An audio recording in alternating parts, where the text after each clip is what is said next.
Chapitre 3. C'était un lundi du mois de juillet. Ce jour-là, en sortant du collège, je m'étais laissé entraîner à faire une partie de bar et lorsque je me décidai à rentrer à la maison, il était beaucoup plus tard que je n'aurais voulu. De la place des terreaux à la rue Lanterne, je courus sans m'arrêter, mes livres à la ceinture, ma casquette entre les dents. Toutefois, comme j'avais une peur effroyable de mon père, je repris haleine 1 minute dans l'escalier, juste le temps d'inventer une histoire pour expliquer mon retard. Sur quoi je sonnai bravement. Ce fut M. Essette lui-même qui vint m'ouvrir. « Comme tu viens tard, me dit-il. » Je commençai à débiter mon mensonge en tremblant, mais le cher homme ne me laissa pas achever et, m'attirant sur sa poitrine, il m'embrassa longuement et silencieusement. Moi, qui m'attendais pour le moins à une verte semence, cet accueil me surprit. Ma première idée fut que nous avions le curé de Saint-Nizier à dîner. Je savais par expérience qu'on ne nous grondait jamais ces jours-là.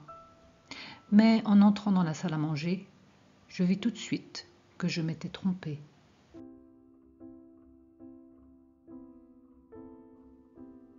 Il n'y avait que 2 couverts sur la table, celui de mon père et le mien. « Et ma mère et Jacques ?» demandai-je étonnée. M. Essette me répondit d'une voix douce qui ne lui était pas habituelle. « Ta mère et Jacques sont partis, Daniel. Ton frère l'abbé est bien malade. » Puis, voyant que j'étais devenue tout pâle, il ajouta presque gaiement pour me rassurer. « Quand je dis bien malade, c'est une façon de parler. On nous a écrit que l'abbé était au lit. Tu connais ta mère, elle a voulu partir, et je lui ai donné Jacques pour l'accompagner. En somme, ce ne sera rien. Et maintenant mets-toi là, et mangeons, je meurs de faim. » Je m'abattais sans rien dire, mais j'avais le cœur serré et toutes les peines du monde à retenir mes larmes en pensant que mon grand frère l'abbé était bien malade. Nous dînâmes tristement, en face l'un de l'autre, sans parler. M. Essette mangeait vite, buvait à grands coups, puis s'arrêtait subitement et songeait. Pour moi, immobile au bout de la table et comme frappé de stupeur, je me rappelais les belles histoires que l'abbé me contait lorsqu'il venait à la fabrique. Je le voyais retroussant bravement sa soutane pour franchir les bassins. Je me souvenais aussi du jour de sa première messe, où toute la famille assistait, comme il était beau lorsqu'il se tournait vers nous, les bras ouverts, disant « Dominus, vobiscum » d'une voix si douce que Madame Essette en pleurait de joie. Maintenant, je me le figurais là-bas, couché, malade, oh, bien malade, quelque chose me le disait. Et ce qui redoublait mon chagrin de le savoir ainsi, c'est une voix que j'entendais me crier au fond du cœur. « Dieu te punit, c'est ta faute, il fallait rentrer tout droit, il fallait ne pas mentir. » Et plein de cette effroyable pensée que Dieu, pour le punir, allait faire mourir son frère, le petit chose se désespérait en lui-même, disant « Jamais, non, jamais je ne jouerai plus au bar en sortant du collège. » Le repas terminé, on alluma la lampe et la veillée commença. Sur la nappe, au milieu des débris du dessert, M. Essette avait posé ses gros livres de commerce et commençait ses comptes à voix haute. Finet, le chat des Babarottes, miaulait tristement en rôdant autour de la table. Moi, j'avais ouvert la fenêtre et je m'y étais accoudée. Il faisait nuit, l'air était lourd, on entendait les gens d'en bas rire et causer devant leur porte et les tambours du fort Loyacel battre dans le lointain.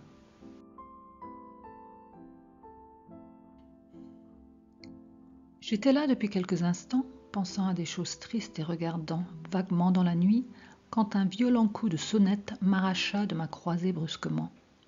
Je regardai mon père avec effroi, et je crus voir passer sur son visage le frisson d'angoisse et de terreur qui venait de m'envahir. Ce coup de sonnette lui avait fait peur à lui aussi. « On sonne, me dit-il presque à voix basse. « Restez, père, j'y vais. » Et je m'élançai vers la porte. Un homme était debout sur le seuil. Je l'entrevis dans l'ombre, me tendant quelque chose que j'hésitais à prendre. « C'est une dépêche, dit-il. »« Une dépêche ? Grand Dieu, pourquoi faire ?» Je la pris en frissonnant, et déjà je repoussai la porte. Mais l'homme la retint avec son pied et me dit froidement « Il faut signer !» Il fallait signer. Je ne savais pas. C'était la première dépêche que je recevais. « Qui est là, Daniel ?» me cria M. Essette. Sa voix tremblait.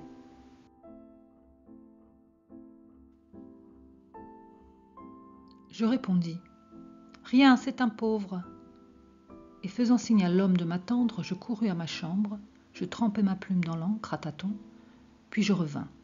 L'homme dit « Signez là !» Le petit chose signa d'une main tremblante à la lueur des lampes de l'escalier.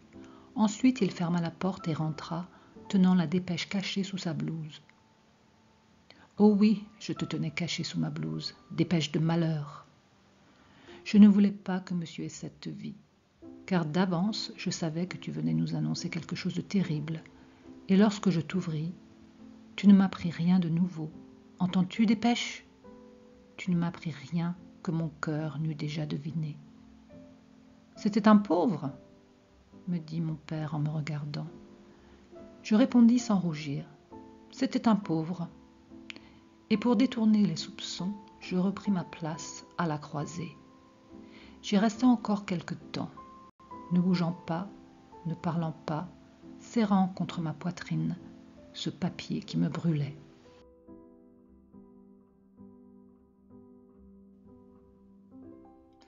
Par moments, j'essayais de me raisonner, de me donner du courage. Je me disais « Qu'en sais-tu ? C'est peut-être une bonne nouvelle. Peut-être on écrit qu'il est guéri. » Mais, au fond, je sentais bien que ce n'était pas vrai, que je me mentais à moi-même, que la dépêche ne dirait pas qu'il était guéri.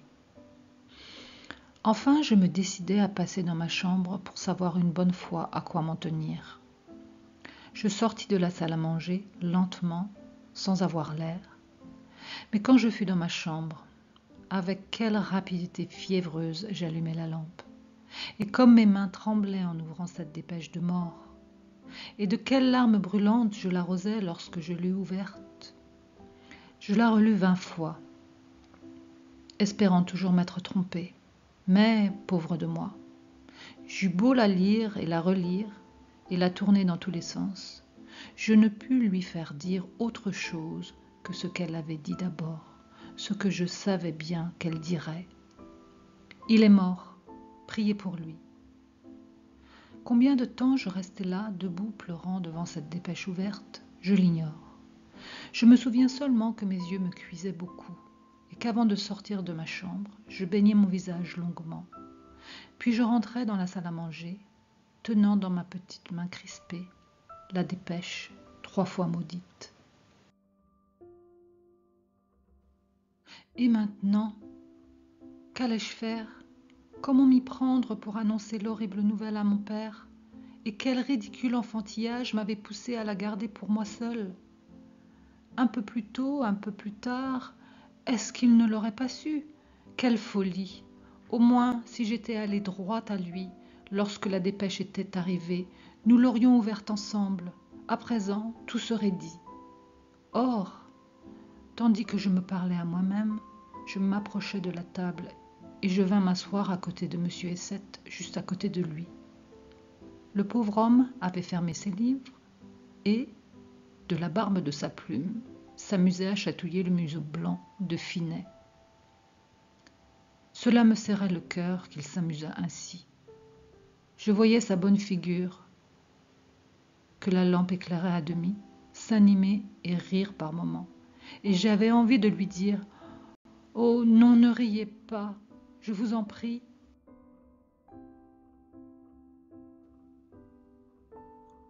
Alors, comme je le regardais ainsi tristement avec ma dépêche à la main, M. Essette leva la tête. Nos regards se rencontrèrent, et je ne sais pas ce qu'il vit dans le mien, mais je sais que sa figure se décomposa tout à coup, qu'un grand cri jaillit de sa poitrine, qu'il me dit d'une voix à fendre l'âme « Il est mort, n'est-ce pas ?» que la dépêche glissa de mes doigts, que je tombai dans ses bras en sanglotant, et que nous pleurâmes, tandis qu'à nos pieds, Finet jouait avec la dépêche, l'horrible dépêche de mort, cause de toutes nos larmes. Écoutez, je ne mens pas. Voilà longtemps que ces choses se sont passées. Voilà longtemps qu'il dort dans la terre, mon cher abbé que j'aimais tant. Eh bien, encore aujourd'hui, quand je reçois une dépêche, je ne peux pas l'ouvrir sans un frisson de terreur. Il me semble que je vais lire qu'il est mort et qu'il faut prier pour lui.